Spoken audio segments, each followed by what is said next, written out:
17 పరుగులు కావాలి. ఈసారి వేసాడు ball, slow delivery, good fielding. అది very good fielding Fakhar Zaman నుంచి. 2 runs కాకుండా అయితే ఆపాడు.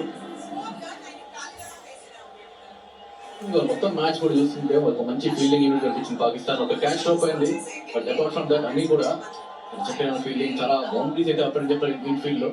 2 సైడ్ నుంచి కూడా చూస్తే కూడా ఇండియా కూడా ఏం క్యాచ్ వదలలేదు, మంచి ఫీల్డింగ్ చేశారు, కంబ్యాక్ చేయగలిగారు. ఒక పెద్ద షాట్ వచ్చిన తర్వాత పాకిస్తాన్ టీమ్ కి మ్యాచెస్ అని ఊరు కాన్నారు కదా.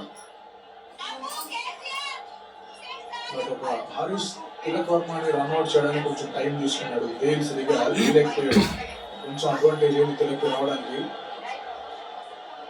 ఏం చేస్తాడు, షాట్ వేసే ప్రయత్నం చేశాడు, అతను ఆర్పి ఇవ్వలేదు, బాల్ రాలేదు బ్యాట్ దాకా, సింగిల్ మాత్రమే. సింపుల్ ప్లాన్ అది బ్యాటర్స్ కూడా అర్థమైంది. Wide outs off stump definite గా టార్గెట్ చేస్తారు 5, అలాగే నెక్స్ట్ డ్రాప్ కూడా. సో దాని ప్రకారం ప్లాన్ చేసుకోవాలి షాట్స్ అనేవి. ఐ థింక్ 2 బౌండరీస్ ఓవర్లో అరౌండ్ లాస్ట్ ఓవర్కి వచ్చేసరికి 7 or 8 దాకా పెట్టుకోవాలి, ఎందుకంటే ప్రెషర్ ఇండియా మీద కూడా ఉంటుంది. సో డెఫినెట్లీ ఈ నెక్స్ట్ 4 balls 8 runs అయితే వచ్చేందుకు ప్రయత్నం చేయాలి.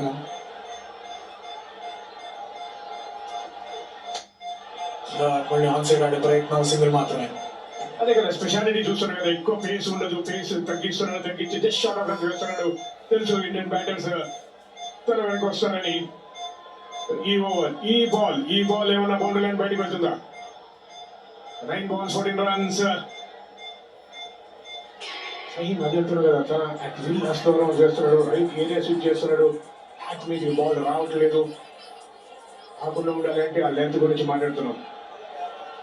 తొందరగా వెళ్ళగల చూపే స్ట్రీట్ కొత్తగడ ఒక షాట్ కొట్టాడు, దాన్ని గ్యాప్ లో వెళ్ళింది అండ్ బౌండరీ వచ్చింది.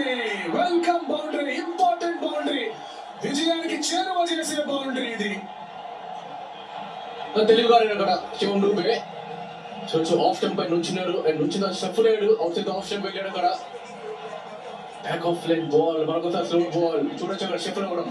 మొత్తం క్రీజ్ వెనక్కి వెళ్ళాడు, దాన్ని షార్ట్ పిచ్ లాగా మార్చుకున్న తర్వాత చక్కగా ఎక్స్క్యూట్ చేశాడు. బ్యాట్ మధ్యలో తగిలింది, క్యాప్ కూడా చక్కగా బైసెప్ట్ చేయగలిగాడు. ఫుల్ బ్యాట్ పవర్ అంతా కూడా బాల్ మీద పడింది, బౌండరీ వెళ్ళింది. 10 runs కావాలి 8 balls లో. స్ట్రైక్ రేట్ పెరిగింది దూబేది. 2 balls లెఫ్ట్. శివం దూబే ఏం చేస్తాడు? ఈ బాల్ గట్టి కొట్టబోయాడు, మిస్ అయింది. డాట్ బాల్, ఇది డాట్ బాల్. శివం దూబే చూశాడు, లెంగ్త్ బాల్ దొరికింది అనుకున్నాడు. ఇందాక షెఫ్ డెఫినెట్ గా తగ్గలేదు బ్యాట్ కి, బట్ ఈసారి ఇలాంటి షెఫ్ లేదు శివం డూబే నుంచి. మంచి కంబ్యాక్ అది, చూడొచ్చు మరొకసారి. ఆఫ్ బ్రేక్ వేసాడు, అవుట్ సైడ్ ఆఫ్ టర్న్ వేసాడు, పెద్దగా ఆన్ సైడ్ కొట్టడానికి ప్రయత్నించాడు. అంటే ప్రజల్లో ఈ బాల్ వేయటం అంటే ఎక్సలెంట్ కావాలి, 10 runs కావాలి. ఇంపార్టెంట్ బాల్ ఇది.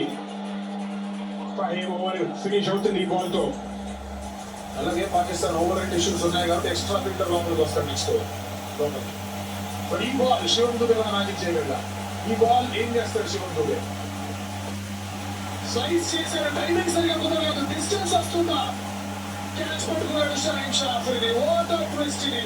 శివం దుబే అవుట్ అయ్యాడు ఈ బాల్ కి. లాస్ట్ 10 runs కావాలి. 5 వర్షం ఇంకొక వికెట్ తీశాడు. ఇది 6th కి వెళ్ళినట్టు మ్యాచ్ అయిపోయింది, కానీ వికెట్ పడి మ్యాచ్ మళ్ళీ బ్యాలెన్స్ కి తీసుకొచ్చింది.